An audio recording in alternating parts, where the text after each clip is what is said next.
So it's my pleasure to welcome Thomas Eliot of Willamette University, who will give us a presentation today of a construction of the complex regular polytopes of every dimension. The convex regular polytopes of every dimension. Specifically, I will be expanding Euclid's proof of the uniqueness of the Platonic solids to the more general case where the Platonic solids are the three-dimensional case of the convex regular polytopes, and I shall be using his proof technique to prove it in every dimension. The convex regular polytopes, a polytope is simply a shape that is bounded on all sides by hyperplanes. So in 3 dimensions, they're bounded by flat planes. In 2 dimensions, they're bounded by lines. In 4 dimensions, they're bounded by 3-dimensional hyperplanes, and so on. Convex just means that if you select any 2 points in your shape, the line segment joining those 2 points is also inside of your shape. So you can't have stars, for example. Regular means that if you select in any n-1 dimensional face, so in 3 dimensions, select a 2-dimensional face, and then on that face, select a 1-dimensional lower face, so in 3 dimensions, select a 2-dimensional face, and then a 1-dimensional edge on that face, and then a 0-dimensional vertex on that edge. The selection that you have just made is called a flag. If any of the flags can be sent to any of the other flags by an isometry, then your shape is regular. An isometry is any distance-preserving transformation of the whole shape. So they're more usually called symmetries. In 3 dimensions, these are rotations, reflections, translations, glide reflections, which is just a translation and then a reflection, and screw translations, which is a translation and a rotation. So in 3 dimensions, the convex regular polytopes are the Platonic solids. They are the 4-sided tetrahedron, where every side is an equilateral triangle, the 6-sided cube, where every side is a square, the 8-sided octahedron, where every side is, again, an equilateral triangle, the 12-sided dodecahedron, where every side is an equilateral pentagon, and the 20-sided icosahedron, where every side is, once again, an equilateral triangle. Now, the way that Euclid came up with to construct these is that, as you can tell from the definition, perhaps, if any of the faces on your regular polytope must themselves be 1 dimension lower regular polytopes. So you must create, in order to create the n-dimensional regular polytopes, you must first create the n-1 dimensional ones. So we shall start by creating the 2-dimensional ones. And we want to, the way that, once we create the 2-dimensional ones, we will be placing some of them around a vertex and then folding them up into the 3rd dimension in order to create the 3-dimensional ones. And in order to do this, we need to know whether they fit around a vertex or not. And we'll say that they fit if the sum of their internal angles, that is, the internal angle of 1 times of the polygon times the number of polygons that you're trying to fit, is strictly less than 2 pi. If it's equal to, then there isn't room to fold it up. You've instead tiled the plane. And if it is greater than, then they're overlapping, and that definitely doesn't work. And so the formula for this is just p minus 2 times pi divided by p, where p is the number of sides that the polygon has. So the mouse has stopped working. Windows. Please just click the mouse. So the first example is the triangle. The triangle has internal angle of 60 degrees, which means that we can fit 3, 4, or 5 of them around a vertex. If we put 6 of them, then there isn't space left to fold it up because that's exactly 360 degrees. And if we put 2 of them, well, then it just folds flat and you don't actually create a 3-dimensional shape. So keeping that in mind, oh, yes, the mouse is still not working. The second one is the square, which has internal angle of 90 degrees, which means that we can fit 3 of them around and fold that up. But if we fit 4, again, we've tiled the plane. The next one. Actually, if you just click on the mouse, that would let me know when I should. All right. The next one is the Pentagon, which has internal angle of 108 degrees. Again, we can fit 3 of them around, but if we fit 4, then they're already overlapping, and it's completely terrible. And then there are infinitely many more.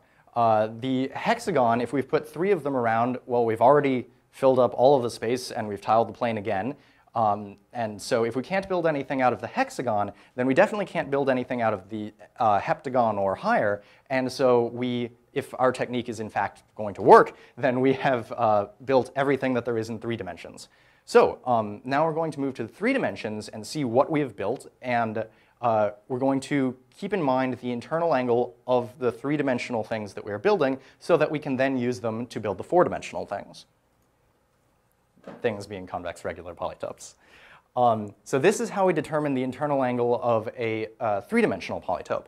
It's simply cosine of theta, where theta is the angle that we're looking for, is equal to the cosine of c minus cosine of a cosine b divided by sine a sine b, where a and b are the interior angles of the faces that are meeting at an edge, and then the third face that meets at a vertex with them is c. In a regular polytope, since all of the faces are the same, a equals b equals c. And yes, theta is just the angle that we're looking for. So the tetrahedron, which as you can see right here, it's built out of 3 triangles meeting at each face, or meeting at each vertex, has internal angle of 70.53 degrees, which means that we can fit 3, 4, or 5 of them around an edge and then fold that up into the 4th dimension. There's the octahedron, which you can see consists of 4 triangles meeting at a vertex. Has internal angle of 109.47 degrees, which means that we can fit 3 of them, but no more, around an edge and fold that up. Then, but wait a second, you may have noticed, that's 4 faces meeting at an edge. And I was saying that we needed to do 3 in order to use that formula that we were just using. But fortunately, there's a good trick that gets around that. Simply cut off the top half of the octahedron and let's only examine that. Now you have a square-based pyramid. The angle between any of the triangular faces on this pyramid is still the angle that we're looking for. But now, if you examine a vertex that shares that has 2 triangles and the square, there's only 3 faces meeting there. And so we can use the formula that I just showed you. Now, in the future, there are several other polytopes where we encounter the same problem, and we use this same trick to solve for all of them. So then, the icosahedron has, as you can see, there's 5 equilateral triangles meeting at the vertex.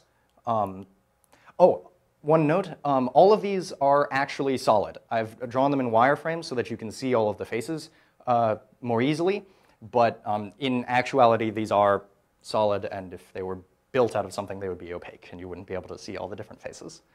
The icosahedron has internal angle of 138.19 or so degrees, which means that we cannot build anything out of it.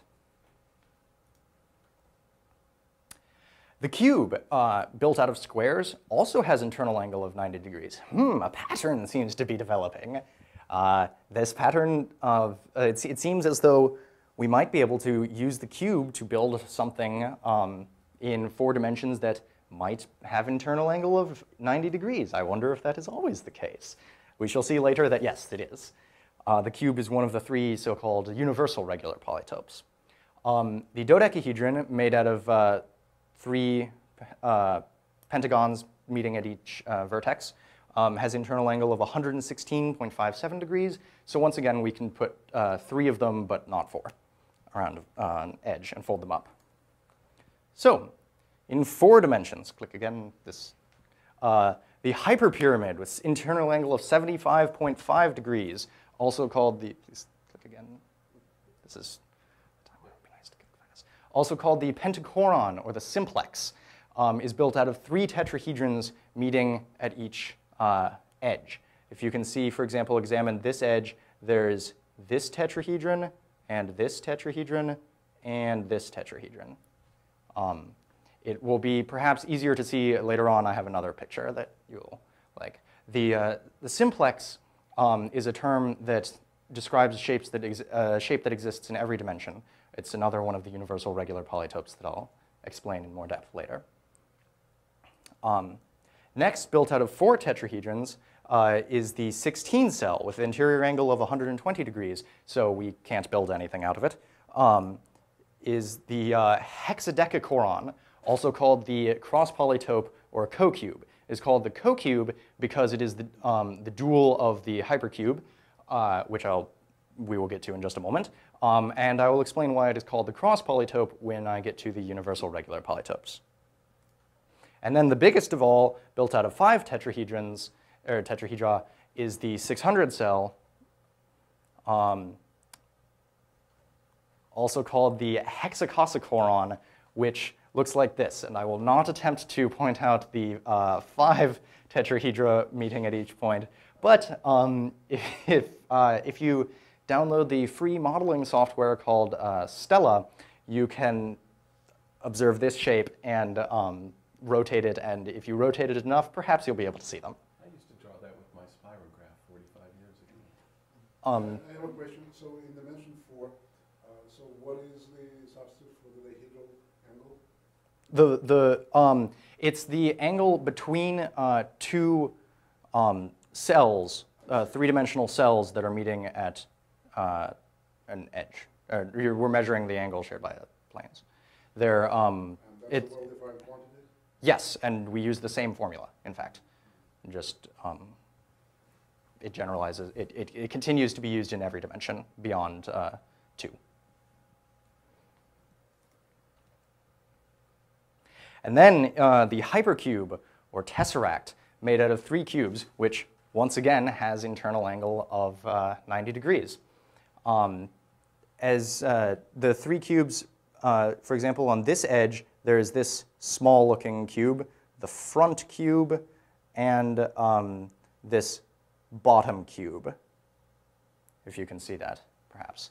The cubes don't particularly look like cubes because you're looking at them at odd angles. Then there's the hecaton Icosahedron, or 120 cell. It's much more commonly called the 120 cell than it is the hecaton Icosahedron. It is built out of 3 dodecahedra meeting at each edge, and this is much too large to build anything out of. Interesting fact, you can actually approximate guessing the internal angle of these things by projecting them into 2 dimensions, as I've done here, and then just looking at them and sort of seeing what sort of angle they look like they have. It's a rough approximation, but it works better than you might expect.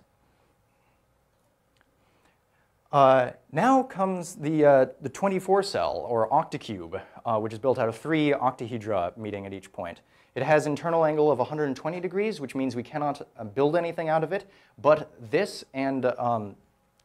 we can tile 4-dimensional space with it, which is pretty cool. And if you're interested in a better visual representation of it, in the mathematics building at Pennsylvania State University, Adrian Okneanu has built a statue of this that is about 5 feet tall and very pretty. So in 5 dimensions and higher, the only 3 that exist are the simplex, the cube, and the cross polytope. This follows rather swiftly by induction on the fact that we can only build these 3 in 5 dimensions, and then, yes, hence we can only build them in 6, and then hence we can only build them in 7, and so on. So these are the so-called universal regular polytopes, and they have a much they have an easier definition for any dimension. If you are in n dimensions, the simplex is simply the convex hull of n+1 equidistant points. The cube is the Minkowski sum of the standard basis vectors, and the cross polytope is the convex hull of the positive and negative standard basis vectors. Whoa, what the heck? That's a whole lot of new terms that I didn't bother to define. Well, fortunately, if we click again, we'll get to see the definitions. The convex hull is the smallest convex set that contains the points that you're trying to describe. Or, put more informally, If you draw all the points and then scribble in all the space in between them, that's the convex hull. The Minkowski sum of two vectors is if you take one vector and another vector and you place the second vector at every point on the first, the shape thus traced out is the Minkowski sum. If you want to add three vectors, first you add two, and then you take the third vector and move that two-dimensional shape along the third vector, and the solid thus traced out is the Minkowski sum. With four vectors, you would then move that solid along the fourth vector, and so on. And the standard basis vectors are simply a basis for whatever space you're in that are orthogonal to each other. So, in 2 dimensions, the simplex here is these 3 points that are the same distance from each other. This cube is, the square, is, this is one basis vector, this is the other, and if you push this along that way, you see how it traces out a square. And here, with the cross polytope, you can see the positive and negative basis vectors would be there, and for the y-axis, and positive and negative x would be there. Not yet. And in 2 dimensions, the cross polytope and the cube are both the square.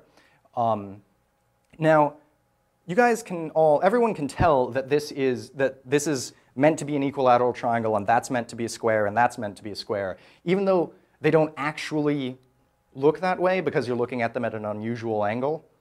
That's an important skill to have, to be able to recognize that this is intended to be an equilateral triangle. And that will come in useful in a few seconds, so please keep it in mind. In 3 dimensions, you see how the point supported by the red lines is the same distance from the other 3 points as they are all from each other. We could not have placed a 4th point in a 2-dimensional space that would have had that trait. Instead, we must move up into the 3rd dimension in order to do so. If we want to place a 5th point, we must move into the 4th dimension. Here, for the cube, you can see this. You can think of this as the positive z-axis. This is the positive y, and this is positive x. And you trace out a square using x and y, and then you move it up along the z-axis, and you trace out the cube. And here, you can see this would be positive z, positive z, positive y, negative y, positive, or negative x, positive x. Perhaps the name cross polytope has become more apparent now. If you imagine the positive and negative standard basis vectors inside of that, they form a cross. So, and then in the 4-dimensional case, in order to see these properly, you would need red and blue glasses, but I'm afraid that I don't have any for you now. Perhaps the viewers at home can find their own and watch this again. But hopefully you can still see how these 4 points form a tetrahedra, and then this point is floating in front of the others along the 4th dimension. And so these 4 points form a tetrahedra, these 4 points form a tetrahedra, and these 4 points form a tetrahedron. For the hypercube, this small cube and this big cube are not actually different sizes. The bigger one is closer to you along the 4th dimension. And when I built these models and took the photos that you see here, this is actually the case. That small cube is not actually smaller than the big cube. They are the same size. It literally is further away from the camera. And if you or the viewers at home were wearing red-blue 3D glasses, you would see the cube floating in front of the screen. For the final one, the cross polytope, the blue lines exist entirely within one 3-dimensional hyperplane, and the orange lines traverse the 4th dimension. This point is closer to you, and this point is further away from you along the 4th dimension.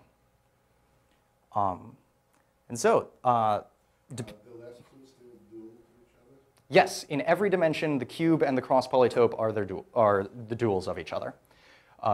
And so, for example, they will describe the same symmetry group in every dimension. The 3-dimensional symmetry group is different from the 4-dimensional one, and so on. But in a given dimension, the two describe the same symmetry group. I'm sorry, but I can't come up with a good physical model for the 5-dimensional versions, and so this is the last of my models.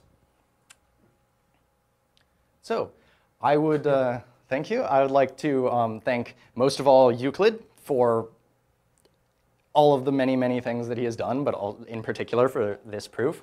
Also Sergei Tabachnikov and Anatol Katok at PSU.